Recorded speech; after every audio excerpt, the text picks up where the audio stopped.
In today's video, I'm going to teach you how to integrate Thinkific into Circle. So, this process will help streamline your workflows and ensure that your educational platform is seamlessly connected to your community.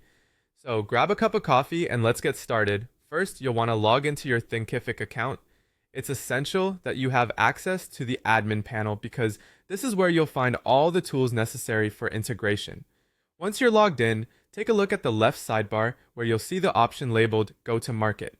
Click on this and then select Integrations. This is the section where Thinkific allows you to connect with various third-party applications to enhance your platform's functionality.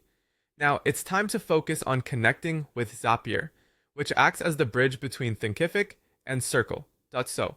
Scroll down until you see Zapier, and then click on Connect. You'll need to have a Zapier account for this next step. Once connected, go ahead and copy your Zapier API key, as you'll need this key to ensure secure communication between the platforms. Next, we'll be setting up what Zapier calls a Zap.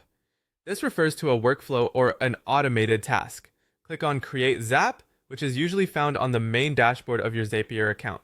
In the Choose App and Event section, select Thinkific and then pick New Enrollment as the event. This setting will trigger the Zap anytime a new student enrolls in a course on Thinkific. After selecting your event, click on Continue and then connect your Thinkific account using the API key you copied earlier. This establishes the connection, allowing Zapier to access your Thinkific data. With Thinkific set up, the next step is to define the action that should happen in Circle. So, for this, choose Circle.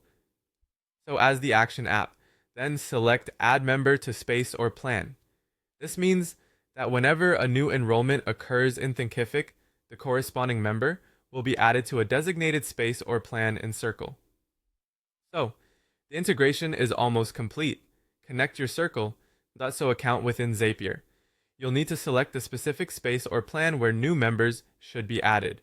Choose the one that aligns with your course's structure and goals. Mapping the fields is crucial to ensure data is transferred correctly.